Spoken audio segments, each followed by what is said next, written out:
Lushes, Janelle here with Lush TV, your online fashion television network. And we are back with another episode of Fashion Roundup.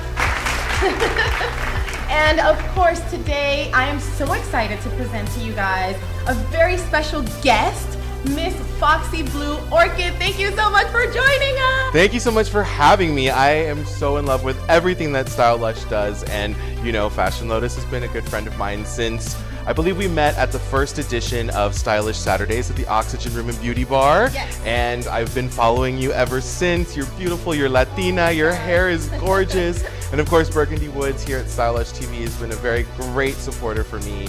Thank you so much for having me today. So of course, if you haven't met Miss Foxxy Blue Orchid, she is San Antonio's gender-bending glam bear queen, and we're so excited to have her with us. Yay! Yeah! I don't know if you can hear that, but there's a train going on right behind us. If you hear that, just know that we are here in the heart of the Southtown Arts District at 1906, the fabulous new Lush TV studios.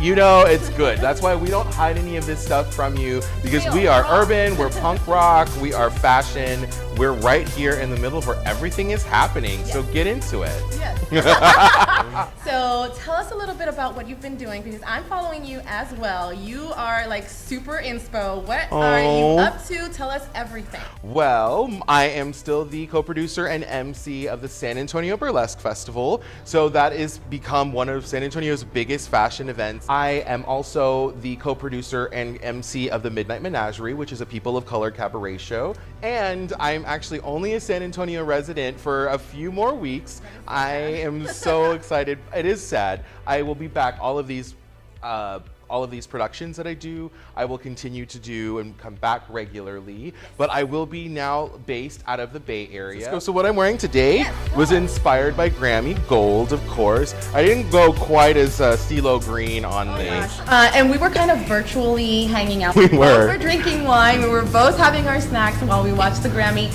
red carpet event, yes, which was amazing. It sure was. This is one of my favorite types of shows, guys, because it really is that rocker glam, anything goes, right? Absolutely, kind of show, and absolutely. It's really entertaining. It's so much fun. People really just go all out. Talk about some of our favorite looks.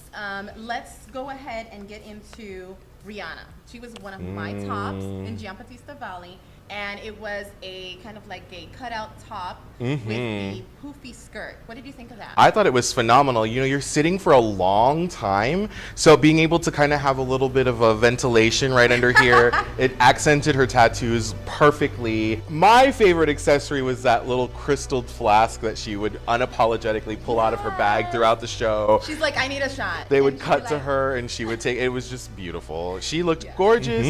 What about Paris Jackson? Let's talk about her really quick. Yes, what did you think? Oh my gosh. I mean, I was so surprised to see how grown up she is. She's 19 years old now.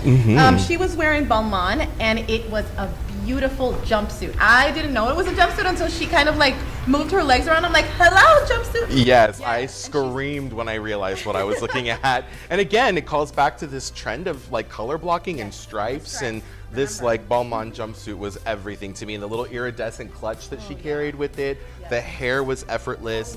So let's talk about Adele. How amazing did she look in that Givenchy green long sleeve number? She looked absolutely stunning. I think that the color looked really good on the red carpet. Her skin tone just kind of picked up the olive in that green. I heard a lot of comments about the different patterns, but I mean, you cannot go wrong with Givenchy Couture. I love the pattern up top. I love how the pattern down the front panel of the skirt kind of elongated her. That really beautiful like French twist, but kind of still messy, was very big last night. I loved it. I'm so inspired to get something like that done for myself for the next fashion awards. Yes, ma'am. Doing enough to. But I also saw, and I don't know, I didn't notice it at first, but then when you do a close-up on the pin that she was wearing, that brooch with the lemon. It was a lemon. She was kind of doing a little homage to her favorite album of the year. Yeah. So it was super fitting she wore this lemon brooch because, you know, right now where all of artists are, there were so many people that really responded to what Adele had to say about what Beyonce's music is doing for people. They're inspiring people to not only create differently, but also to be confident and to feel empowered to use their voices. And, you know, for her to actually kind of point out something about the Grammys that, you know, it can get a little predictable from time to time.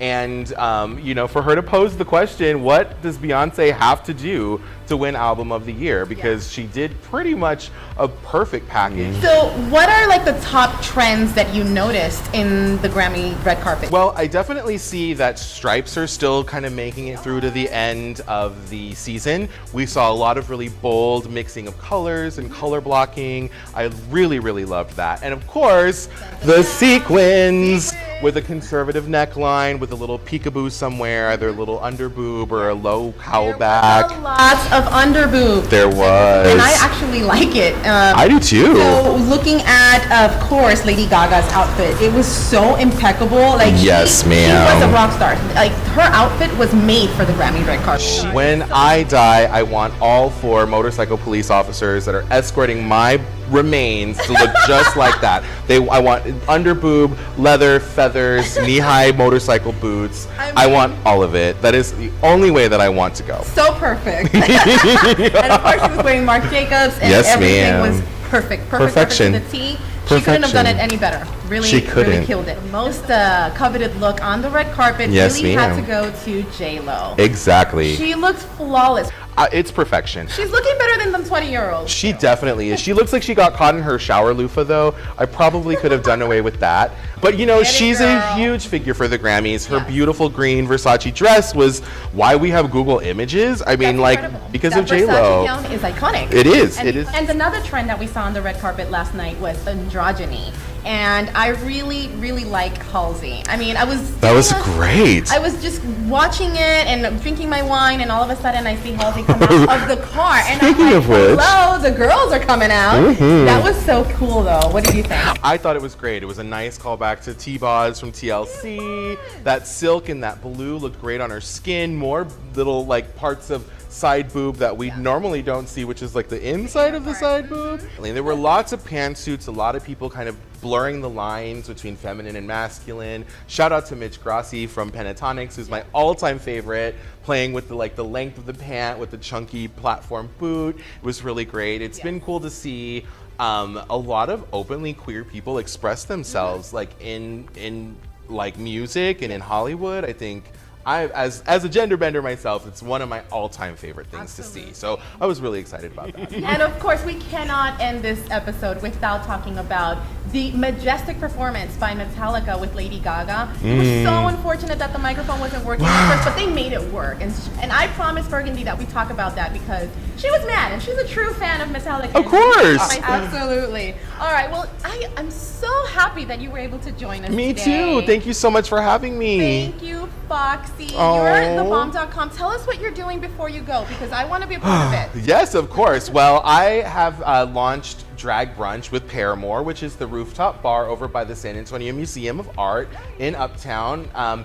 We are, so it happens once a month on Sunday. Christy Waters is going to take over for me as MC once I go. But we are going to have one last hurrah. And Foxy's Farewell is happening on the 26th of February, the last Sunday of this month. We have 2 shows. So brunch starts at 11. There's amazing Foxxy Blue inspired cocktails that will be on special. There's a full brunch menu. You know, it's going to be the fashion event of February. Hopefully people will come dressed to the nines. They did for brunch regularly. You're a mess, and I love it. I will definitely be there, so catch us. Stylish TV will be definitely watching your show and enjoying some brunch, because you know your girl loves brunch. Yes, ma'am. Okay, so that is it for today. Thank you so much for joining us. Yes, thank you for having me. Blue Orchid. All right, so Foxy and I are going to enjoy our cocktails for the rest of this evening. Yes, ma'am. And remember, don't complain. Come fancy. See you next time.